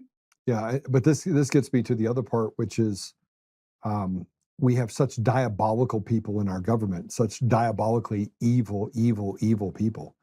And this is why I talked about the synagogue of Satan. That's why I called them the synagogue of Satan, is because they were standing behind and saying, they were doing what I think is absolutely is the most diabolical thing, and that is hiding behind and saying, I'm Jewish, you can't criticize me, while doing evil things. And that's what the Bible says, right? The Bible literally talks directly about that. And so I saw them as using good people, using a group of people who are good people as a shield against their own impropriety. And I find that disgusting. I find that disgusting. But everyone does it. I'm not excusing it. I'm just saying everyone does it. Yeah, I don't do it. You know what I'm saying? Like we could probably disagree on Joe Kent, but from the minute he started with his whole shtick, it was, I'm a veteran. You cannot criticize me because I'm a veteran. Why? Veterans can have shitty opinions. You know what I'm saying? Like you being a veteran doesn't mean you get to just talk. Yes, I agree. They can also be traitors. A lot of things can be true, but a badge of honor is not a badge of honor if it's not honorable, right? Exactly. So it's the same thing. John John McCain. I mean, if anything, I would like to give the Medal of Honor to that brain tumor of his. But I'm just saying, just because I love what you just said. we just walked past it for a minute. I was like, this is going to come up. But I'm saying, John McCain was inherently a terrible person. It's not like he had all these redeeming values. He just had some shitty opinions on things, right? Like he legitimately stopped the Republican Party from implementing the policies that he and the rest of them ran on, and he did it on purpose. You know, like he literally stopped the Republicans from doing what Republicans said they were going to do, and then he had the nerve to bitch that people didn't like him or trust him or anything like that. You know, it's the same with a lot of establishment figures. And again, it's an inherent problem of truth without action. Yeah. Like Rand Paul can get up there all day long and talk about how evil Fauci is, but if nothing ever happens to Fauci, who cares? What's the point of knowing what an evil prick he was if nothing happens to him? I mean, it's like in the 2008 financial crisis. Do you know how many people went to jail over the 2008 financial crisis? One. There was one guy. It was in the movie The Big Short. It's some guy who fudged his records on how many bonds he actually bought. It was like he was a nobody. And Bernie Madoff. Bernie Madoff wasn't involved in the 2008 financial crisis. He had his own Ponzi scheme. I'm saying he had his own separate thing. Yeah. But I'm saying in terms of the housing meltdown. Yeah, well, so even two. I'll give it to you. Let's just say two. Of all of the bankers that ripped off all those people, the ratings agencies that gave all those shitty ratings to these bonds that they knew were trash, right? People lost their houses, people lost their pensions, people lost their jobs. Like we melted down the global economy to the point where we had 0% interest rates for 10 years. And then we watched our own inflation eat us alive. You know, like we just and nobody was held responsible. We talk about how shitty it was what everybody did. But have we ever talked about why? Like why any of the look at just what we've done to our children, right? On college loans. College used, and we do, just so you know, this even existed when we were kids, right? When we were kids, what did they always not teach in school? How to balance a checkbook, how to prepare for savings, how to prepare for retirement. They never taught that shit in school. They just say, oh, they'll figure that out as they go.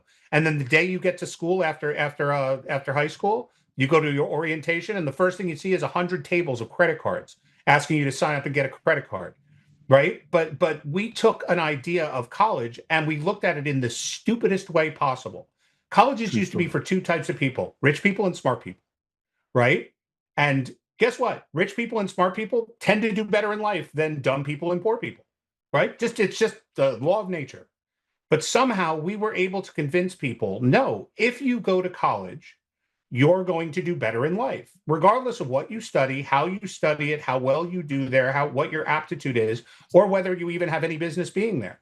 So if you go take $80,000 in loans to get a 4-year degree in underwater lesbian basket theory, you know what I'm saying? Then you will be able to make $1 million a year coming out and pay off this debt.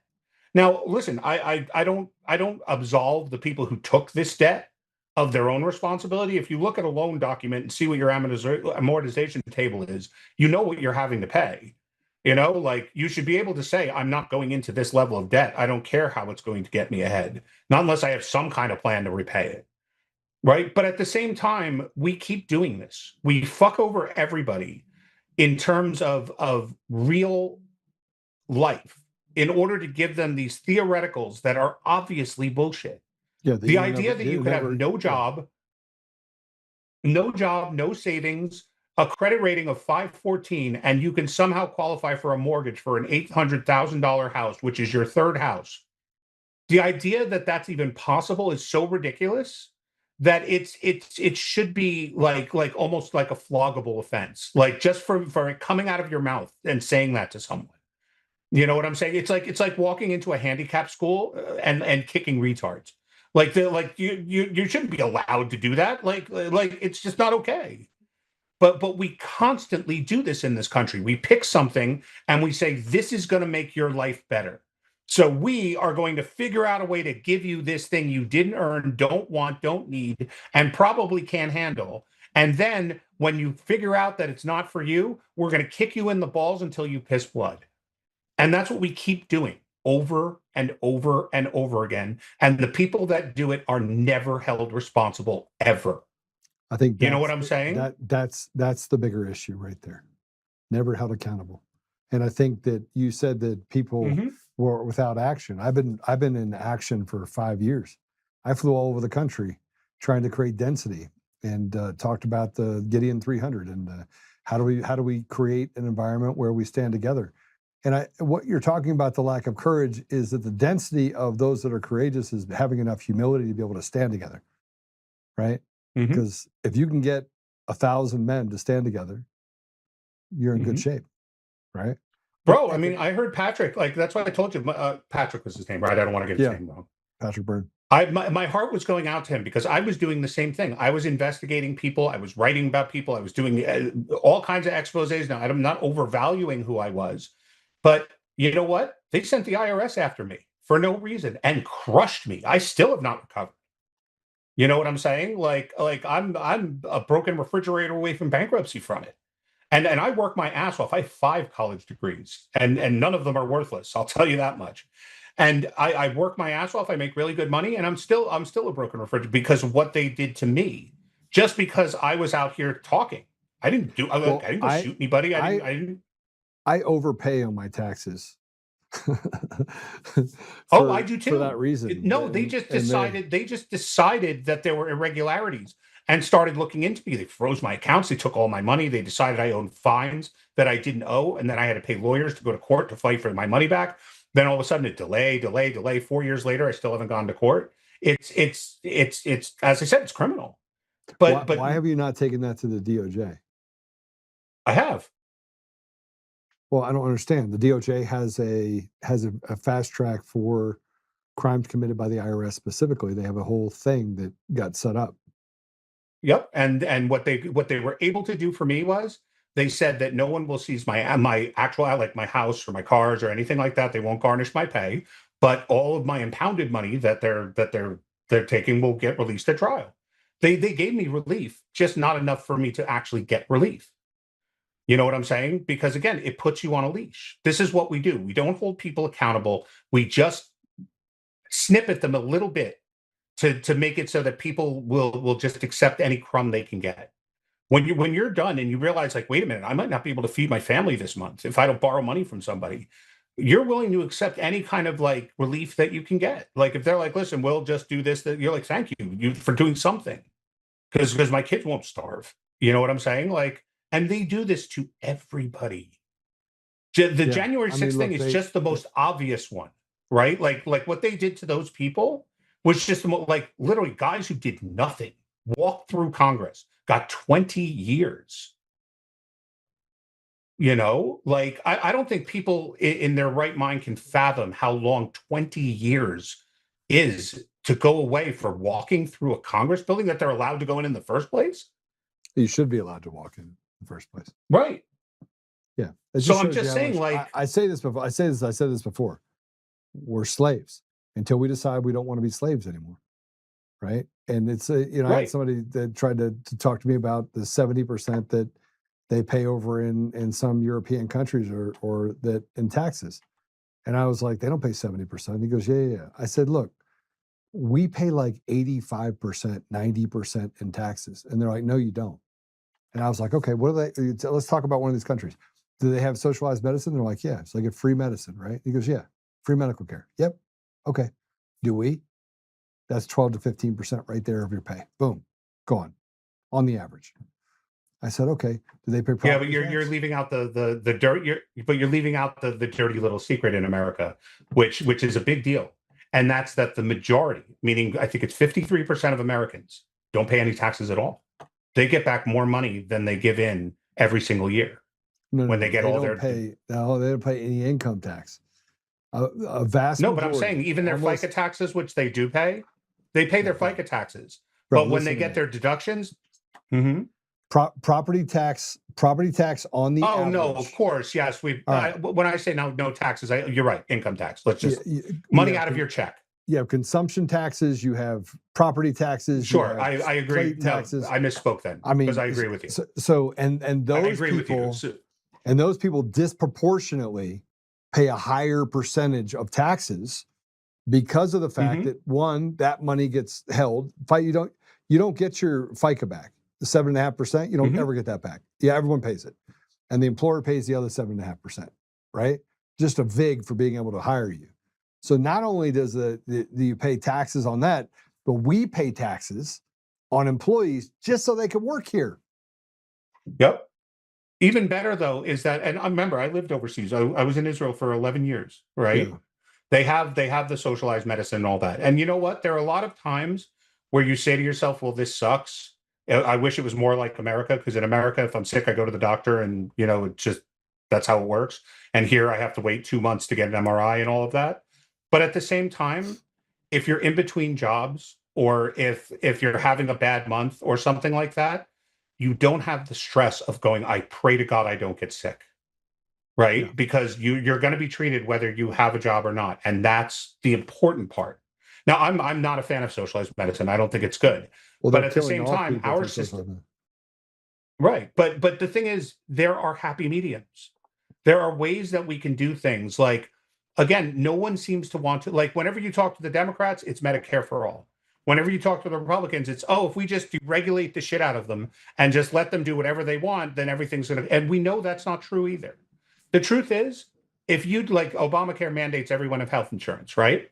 But why do I, as a male, have to have health insurance that covers me in the event I get pregnant? Correct. Why do I have to have a health insurance policy that covers a tranny surgery? Okay. Why can't I just have catastrophic insurance, right? Where I have insurance that if I wind up in the hospital for more than 48 hours, insurance kicks in. But up to that, I wind up paying out of pocket. You know what I'm saying? Like, why are there not innovative solutions in a country where innovation is supposed to be our strong point? Right? That we are the ones who pioneer these things. And it's funny because, he got so much shit. And don't get me wrong, dumb political move. DeSantis ran against Trump in 2024. Dumb move, right?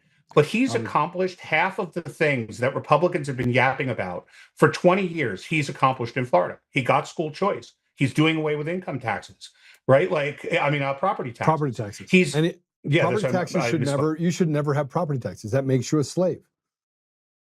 Right.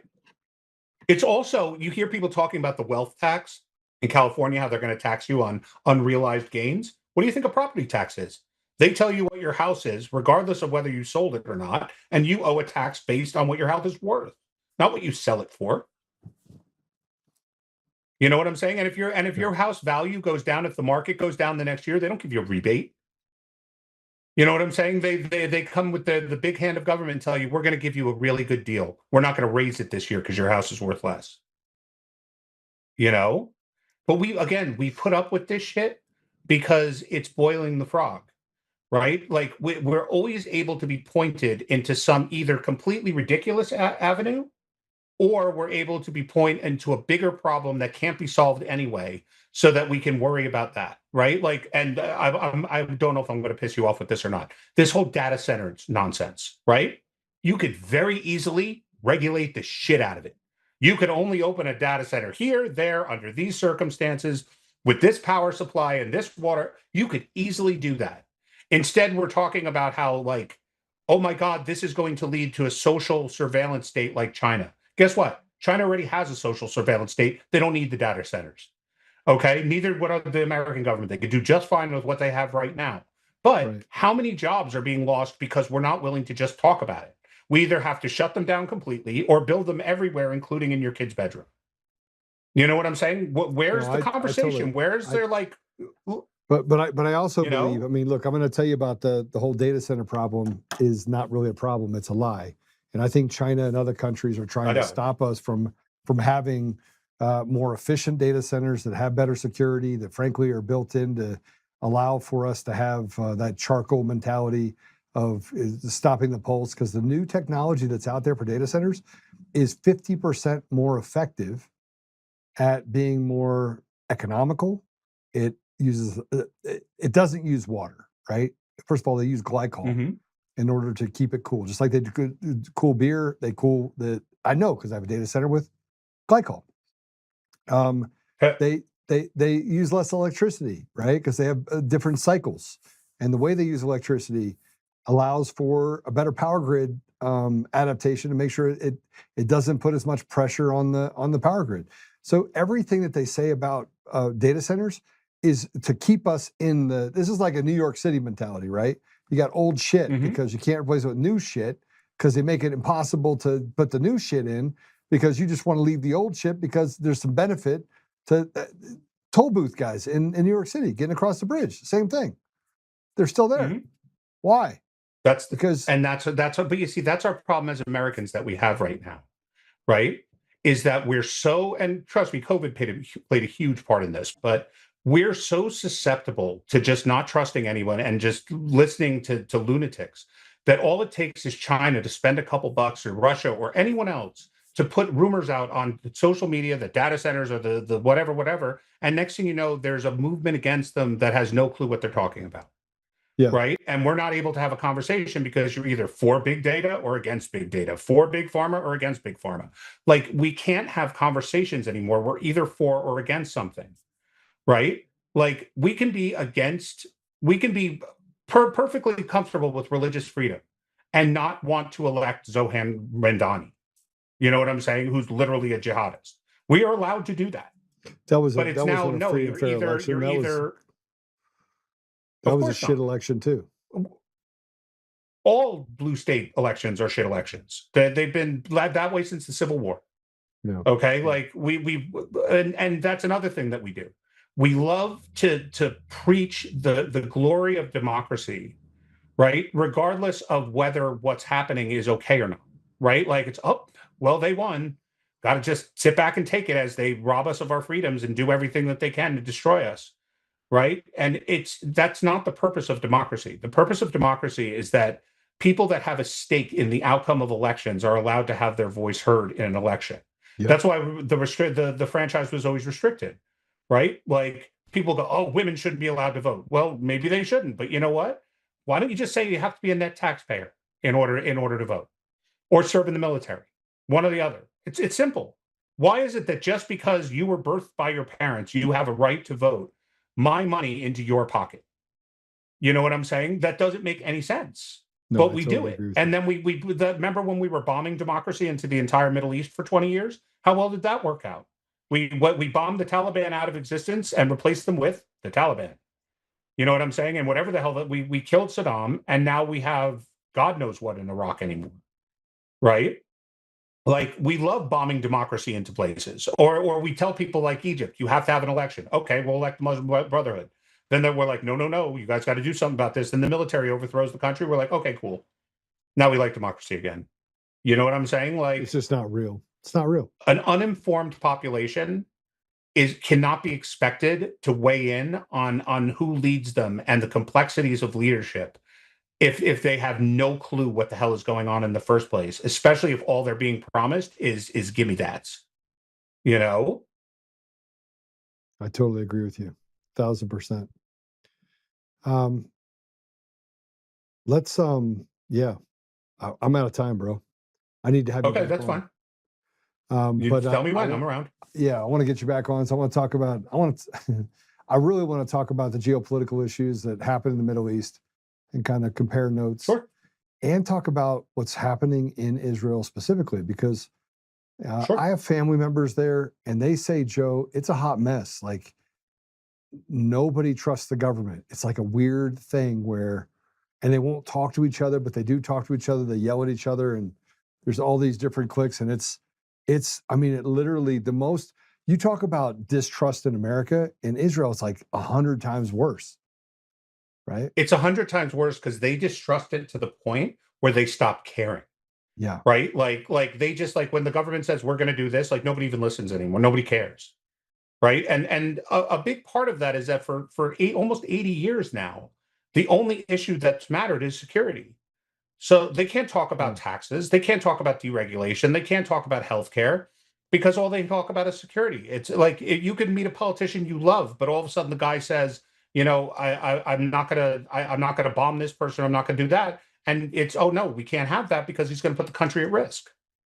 You know, it's not a hot mess. It's what a baby country does, right? Like, remember, they're an eternal people, but they've only been around for 78 years. It took us a while too. We had a big ass civil war, 100 years after our start too. And most countries do. Most countries go into complete upheaval, like, in their first 100 years. You know what I'm saying? You got to figure shit out. You got to grow up and be a big boy country. And they're learning to be a big boy country, and it's tough on them. But I for people that's been around for 3,000 years, I have full faith they'll be just fine. But at the same time, you're right. It is a hot mess. Like, it is a way hot mess. All right, brother. Well, I tell you what, we'll connect out offline. Talk to you about some of the stuff, health issues specifically. I want to hear about that. But how do people follow you? How do people follow you? You can get me on Twitter, Real Halsey E, at Real Halsey E, or you can find me on YouTube at Halsey English.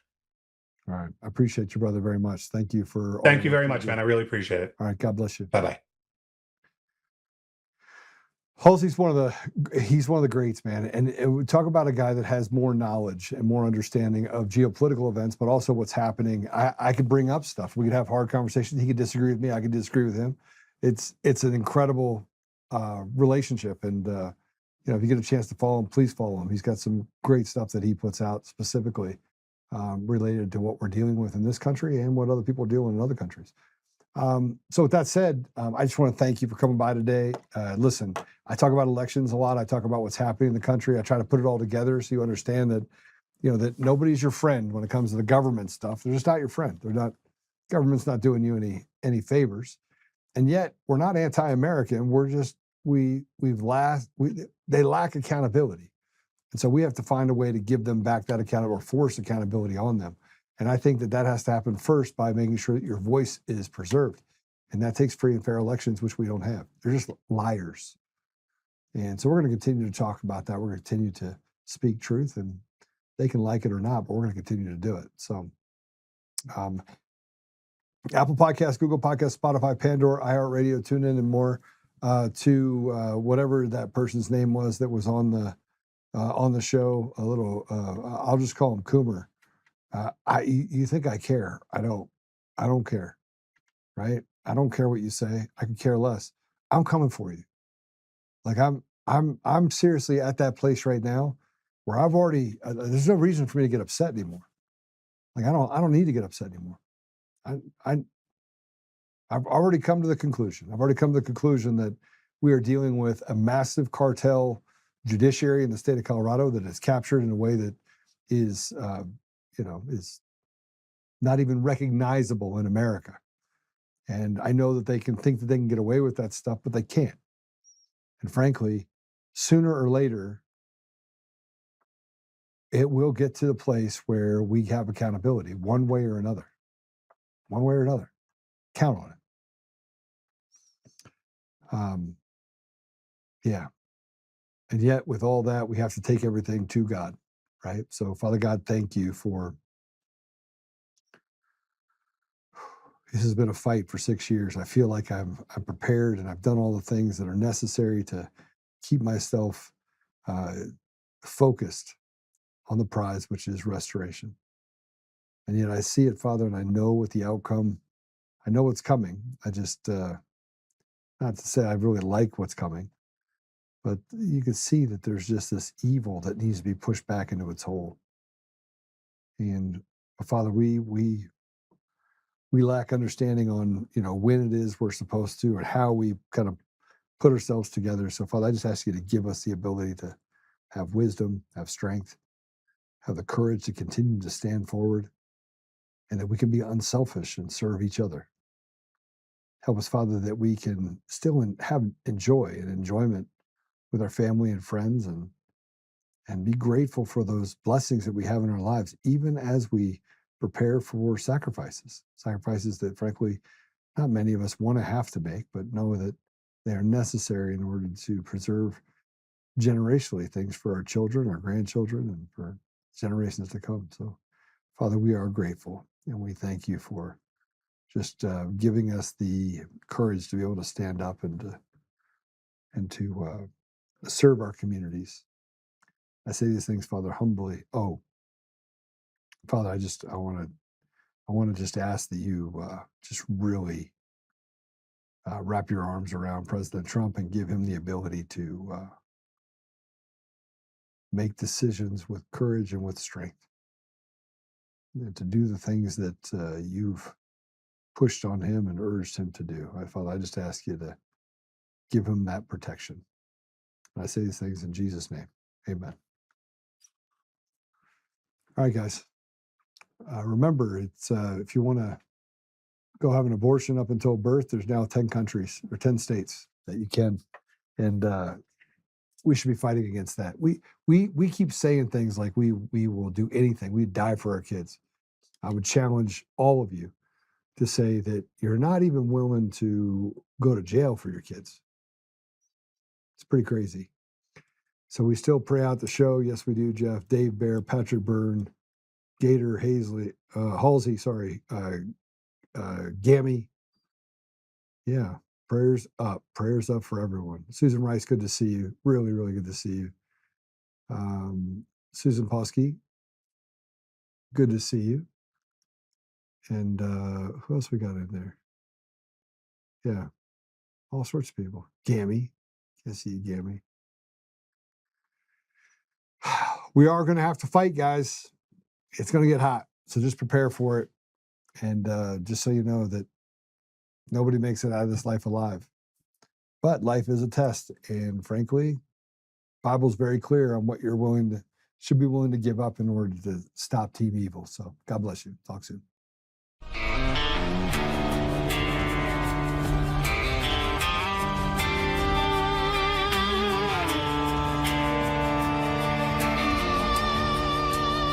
Rise up untamed in the heart of the fight where the wild ones roam. Joe Oltmann's calling, bringing truth back home. From conservative daily to this untamed fire, we shatter the silence, lifting spirits higher. No chains can hold us, no lies can prevail. Authentic and fearless on this rugged trail.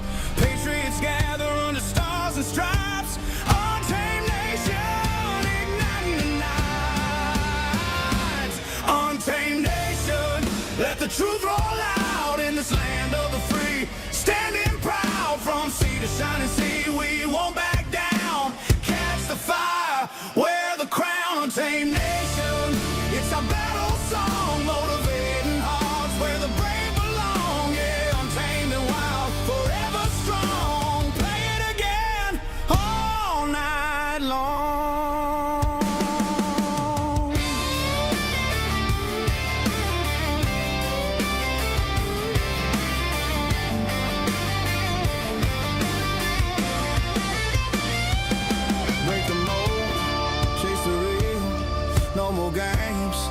time to heal.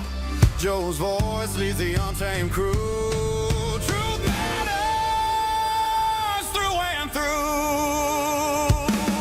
Untamed nation, let the truth roll out in this land of the free. Standing proud from sea to shining sea, we won't back down. Catch the fire, wear the crown, tame nation.